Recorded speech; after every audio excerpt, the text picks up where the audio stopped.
Hi, I'm Kristen Goodwin. On this episode of the Fox News Rundown, President Trump heading to Georgia to rally for Republicans ahead of two key Senate runoffs, which will determine which party controls the Senate. Fox News Sunday host Chris Wallace discusses how the Trump campaign's legal challenges over the results of the presidential election and attacks on Georgia election officials could impact the outcome of the runoffs and the direction of the country. Several state and local leaders recently coming under fire for breaking the coronavirus restrictions they've been enforcing. Tony Spell, pastor of Life Tabernacle Church in Louisiana, details why he believes places of worship should be allowed to keep their doors open. Plus commentary from Fox News correspondent at large, Geraldo Rivera. The Fox News Rundown is a daily news podcast where we take a deeper look at the stories important to you. You can subscribe on your favorite podcast player by going to foxnewspodcast.com. I'm Tyrus. I'm Liz Clayman. I'm Greg Jarrett, and this is the Fox News Rundown. Friday, December 4th, 2020. I'm Chris Foster. Fox News Sunday host Chris Wallace says President Trump still has work to do. I think you're going to see him try to do some things on policy, whether it's on China, whether it's on Iran, perhaps on immigration. I think he's going to try to lock in his legacy to the degree that he possibly can. I'm Lisa Brady. He defies COVID orders and makes no apologies. Now, a controversial pastor is hoping the Supreme Court is on his side. As Gorsuch and Coney Barrett has stated, the First Amendment does not take a sabbatical. The First Amendment can't even take a vacation. And I'm Geraldo Rivera. I've got the final word on the Fox News Rundown. We're now a month and a day since the presidential election. We used to have what was called Election Day. Now we have election days, weeks and months, and lots of bad things happened during this ridiculous period of time. President Trump's insisting that if you only count legal votes, he wins. If we are right about the fraud, Joe Biden can't be president. We're talking about hundreds of thousands of votes.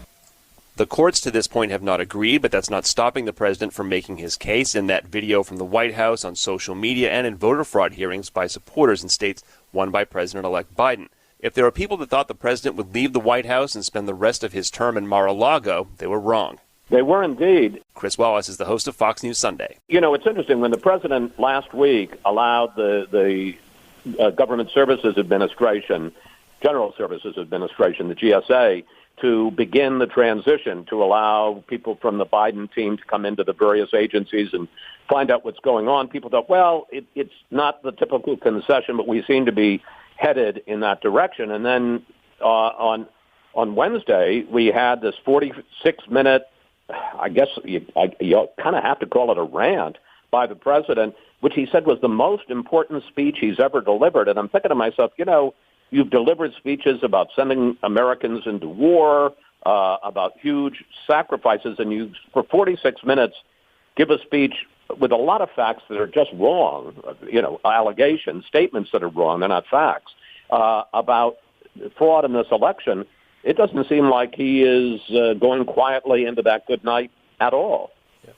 And he's going to be campaigning in these two Georgia Senate runoffs tomorrow.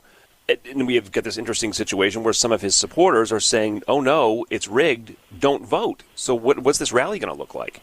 Well, I'm sure the rally will be big because Donald Trump's there and people want to go see him. But I certainly agree with you. There are some tremendously mixed messages, and it's got a lot of Republicans in the Senate pulling their hair out because, look, they have to win both of these elections. They only have to win one now that I think of it. They have to win one of these elections. Better to win both to hold on to the Senate. If the Democrats win both of them, it's 50-50, and Kamala Harris, as the new vice president, would break the tie. So this is really important to win these elections. And you've got the president attacking the Republican governor of Georgia, attacking the Republican Secretary of State of Georgia, and then, as you point out, a couple of lawyers not formally on his team, Sidney Powell and Lynn Wood, but they're saying don't even come out and vote because the election is fraudulent, the election system. If you were going about trying to depress the turnout for your side, you couldn't do a better job of it than Republicans are doing right now. Yeah, the other day, Ronna McDaniel, the Republican National Committee chairwoman, had an event in Georgia and was just taking question after question. Why should I bother to vote? President Trump says my vote doesn't mean anything down here. Exactly. No, and I don't know that they're going to lose. I think you'd still say the two Republicans in what is normally a red state, even though Biden won it, are the favorites. But if the Republicans could lose. These are both pretty close elections, and if they do and they lose control of the Senate, they're going to have to look. It won't be the Democrats who'll beat them. It'll have been some of their fellow Republicans.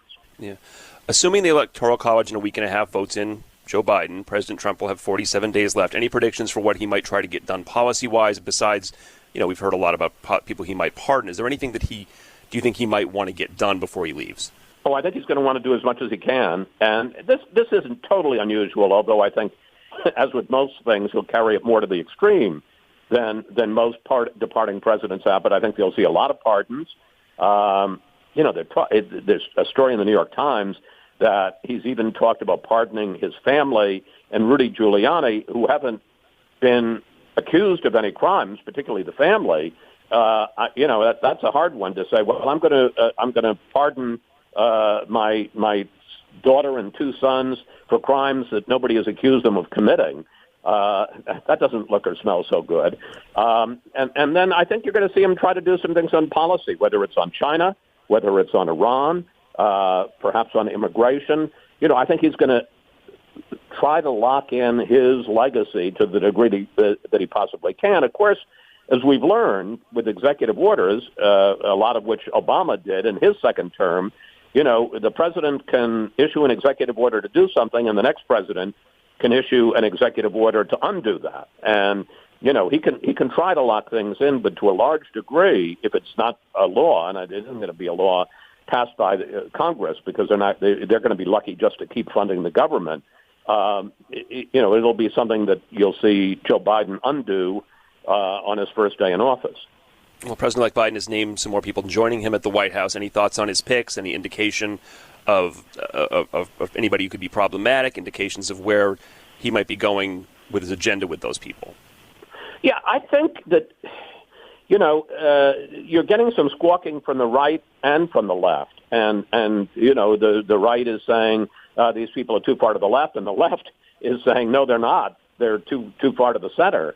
I think it's a pretty mainstream look. He's a liberal Democrat. He's not a left-wing Democrat, but he's a liberal Democrat, Biden is. And I think it's a pretty moderate establishment, liberal set of picks, and almost all of them look to me like they're going to get through easily. People like Anthony Blinken for Secretary of State, Janet Yellen, I think, will sail through as Treasury Secretary. The one who does seem to have aroused some ire is Neera Tanden as the budget chief. And it isn't so much for things she's done, it's for things she said. She has a way with Twitter, and she has a way with emails, and a lot of her emails came out during, the Podesta hack in 2016, where she was attacking some fellow Democrats, and she also, between 2017 and 2020, took some shots at Republican senators. Is that enough to sink her? I don't know. But I would say of all the people so far, and, I say so far, we'll have to wait and see his future picks, Neera Tanden is the one who seems to be getting the roughest ride. And you've had some Republican senators, Tom Cotton, saying he might as well just give up that nomination. There is no chance. I will say traditionally, and it doesn't mean that they always get blocked, but traditionally there is one or two picks of the new president, and this was true for Donald Trump back in 2017 with his picks, that the opposition party tries to give a tough time to, and to take down, to show their constituents, we aren't going to just roll over for this guy. I'd say at this point, Neera Tanden looks like she's in the dunking chair for this one. Yeah. Former President Obama is getting dragged a little from the left for saying this defund the police movement is just not helpful. And Joe Biden is going to be pulled this way and that a little bit when he's in office. Oh, absolutely. And I think it's only just begun. You've heard people like Alexandria Ocasio-Cortez and other members of the so-called squad say, we shut up during the election because we wanted to get Donald Trump out of there. But now that Biden's in there, we're not going to shut up anymore. Having said that, the fact that so many people in the House lost, that the Democrats did not have a good election at all, with the exception of Joe Biden. They're barely going to hold on to their majority in the House, and unless they win these 2 seats in Georgia, they're not going to get the Senate.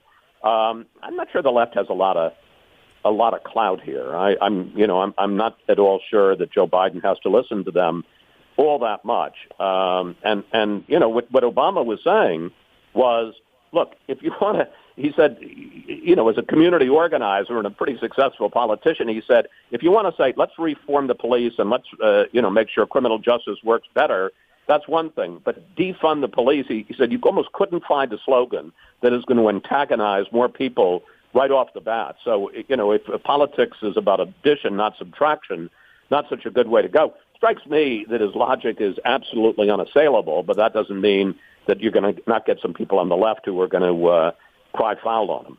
We're coming up on 45,000 American coronavirus deaths just since Election Day in the last month.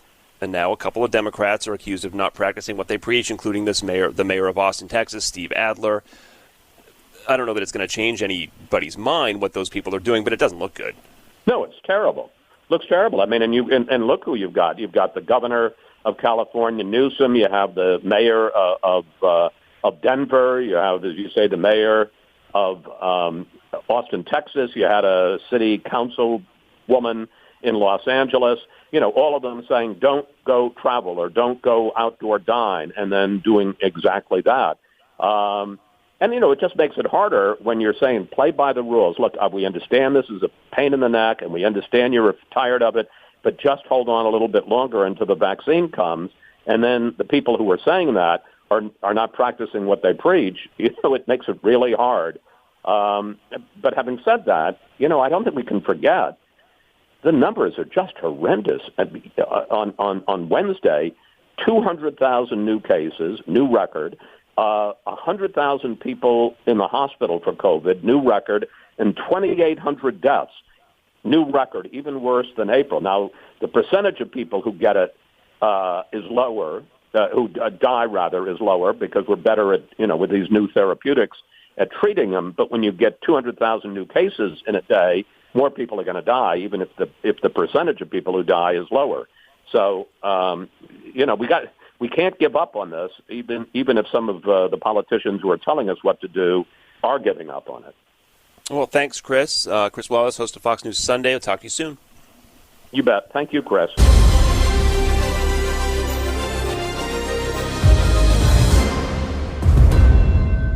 This is Geraldo Rivera with your Fox News commentary coming up. The numbers tell the story, as the worldwide total of COVID cases tops 65 million, with 1.5 million deaths. It's now more than 14 million cases in the U.S., and over 275,000 lives lost. The bottom line is, if we don't act now, our hospital system will be overwhelmed. If we don't act now, we'll continue to see a death rate climb. More lives lost. California Governor Gavin Newsom issuing a stay-at-home order that's tied to hospitalizations. When ICU bed availability falls below 15% in a certain region, the restrictions would kick in for that area, which is expected to include most of the state soon. Newsom is one of the public officials who've been criticized for not following their own rules, and that list keeps growing. We need to, stay home if you can. Do everything you can to try to keep the numbers down. This is not the time to relax. The mayor of Austin, Texas, Steve Adler, later admitting he made that video while vacationing in Cabo San Lucas, Mexico. I'm sorry I took that trip. It was a lapse in judgment. Apologizing in a follow-up video post. Some business owners have been arrested for intentionally violating rules they say are unfair or unfairly applied. And constitutional questions about state authority persist. On Thursday, the U.S. Supreme Court ordered a lower court to re-examine California's restrictions on indoor religious services, a week after a split decision against attendance limits on churches and synagogues in New York, although Governor Cuomo has called it a moot point over limits that no longer apply. But to many others, it's significant. The 5-4 ruling in favor of the Catholic Archdiocese against Cuomo has been a tremendous victory for religion in America. Louisiana Reverend Tony Spell is pastor of Life Tabernacle Church in suburban Baton Rouge, where he stirred controversy and arrest by continuing to hold large services, even during the spring shutdown. The wording that Justice Gorsuch has used in limiting the power of the Jacobson 1905 case has been tremendous for us, which has been the crux of the matter with these egomaniacal scofflaw governors like John Bel Edwards, whose edicts has charged me with 9 crimes, caused me to be arrested numerous times. So what they're using is this 1905 Jacobson case, where this Swedish-born pastor who is a resident of Massachusetts refused to take a smallpox vaccine. The Supreme Court ruled against him 7-2. And now these governors like Cuomo and John Bel Edwards have used that to say that they can restrict our in-person gatherings. Well, Gorsuch said, no, that is irrelevant. So it's a tremendous win for religions across America. I hear the argument a lot, though. Why is a church restricted when, for instance, a Walmart is not? Now, a Walmart does have more space than many churches.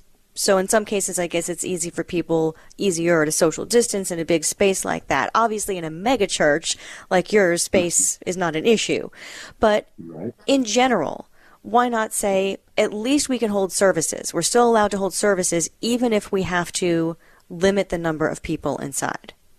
Well, the answer to that is, as Gorsuch and Coney Barrett has stated, the First Amendment does not take a sabbatical.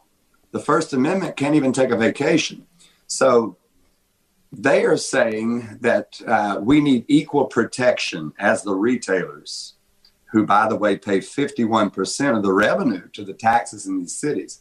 So they said we have equal protection. You keep the liquor store, the Walmarts open, then the churches should be open. We're not even using that argument. We don't want equal protection.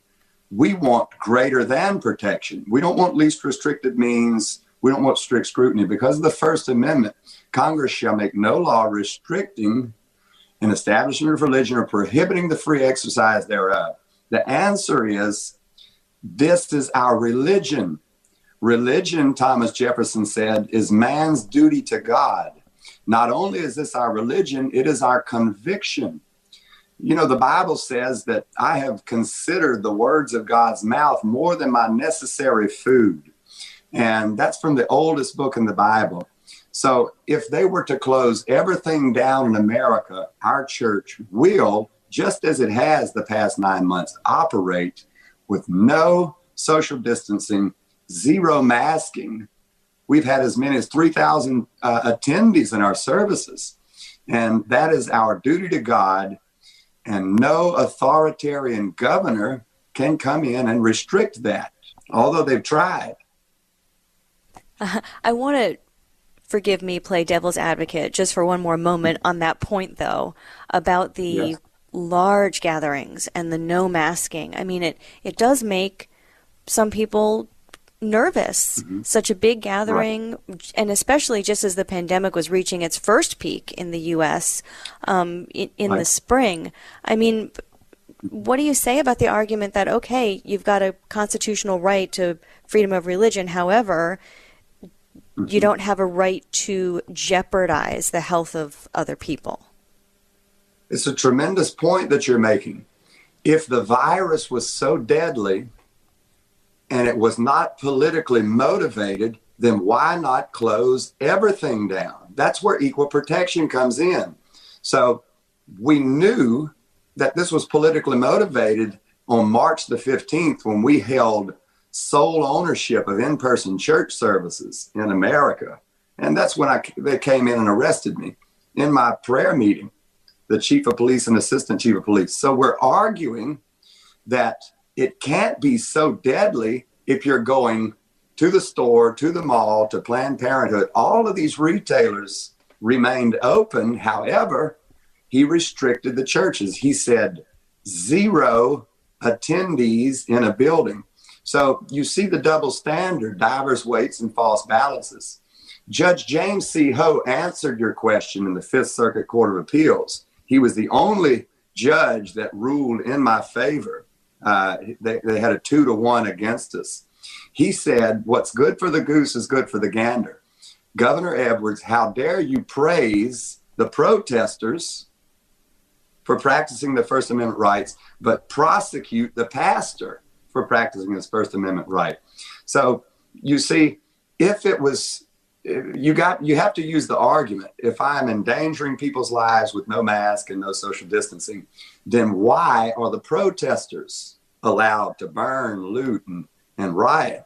And why are the stores allowed to remain open? Now, that's the equal protection argument. Of course, our lawsuit is not like the Catholic Archdiocese. Our lawsuit is on greater protection. First Amendment of no laws can be made.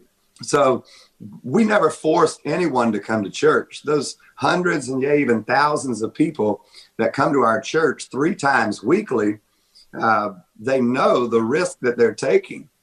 What have you noticed, Reverend, about faith during the pandemic? I know you're saying you've had an influx of people, but in general, do you feel like more people are turning to churches and other houses of worship wanting to pray, or are they drifting away, or is it about evenly split from what you've seen? There's a great revival of people coming to the house of God. As we see, I have not had a COVID funeral in my church, but I have preached many suicide funerals of young girls, murder victims of young teenage boys who are out of school on the streets, little girls who have out of school now, unable to graduate. Their futures have been taken from them, who have taken their lives. So with the hurt and the hopelessness and the helplessness in our society, people are turning to God at a greater ratio than ever before. So if you were to search the Word of God, 66 Bible books, 1,189 chapters, 31,102 verses in the King James Version Bible, the cursory study is the more they afflict us, the more we multiply and grow. And what evil means for bad, God means for good. So people are turning to. Now, the other side of the coin is that people have lost faith in religion, in their pastors, their priests, their leaders. For example, a Catholic evangelist has converted to my faith in my church, and I've ordained him into our ministry because the first thing the Catholic Church did during the beginning of the virus pandemic was pour out the holy water and ban them from taking sacrament. Well, he was so angered at that he was looking for his spiritual help. And he happened to see me get booked into the East Baton Rouge Parish Prison, and his heart was overwhelmed, and the rest is history. He's since now for about 6 months been a part of our faith. So I see an influx of people coming towards God because of this. Politics have failed them. Education has failed them. They've lost their retirements. What hope and help do they have but to turn to God in this time of peril? Reverend, I just want to give you a chance to address people who accuse you of being just out for attention, just out for publicity. What do you say to that?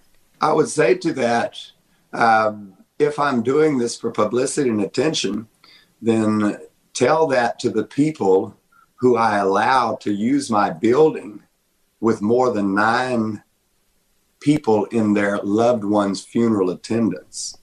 Tell that to the hundreds of thousands of dollars that I've given to people in the past 9 months who can't keep their lights on, who can't put food on their table.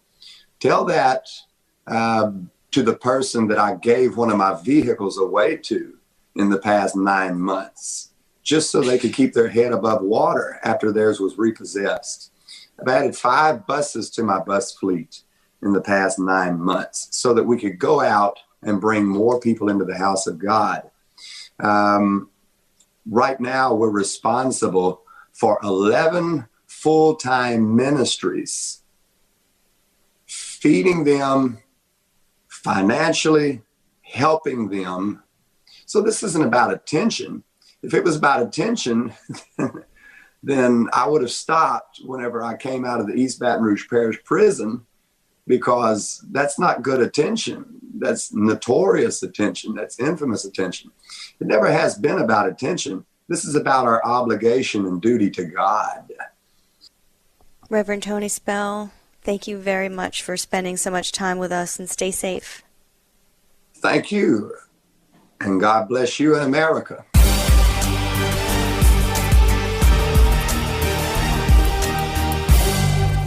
It's the Perino and Steyerwalt I'll Tell You What podcast. Dana Perino of The Five and Fox News political editor Chris Steyerwalt dissect the ins and outs of national politics. Subscribe and listen now by going to foxnewspodcasts.com. And now, some good news with Tanya J. Powers. The film, called Dear Santa, shows how the U.S. Postal Service's Operation Santa program works. Each year, Operation Santa fields hundreds of thousands of letters. Santa's helpers sort the request, volunteers help sponsor them. Letters are online today to browse and adopt. Kids who want to send a letter can do that too. The address is 123 Elf Road, North Pole 88888. Postmark it by December 14th. Don't forget the return address and stamp. To see the documentary, go to dearsanta.movie. To adopt a letter, go to USPSOperationSanta.com. Tanya J. Powers, Fox News.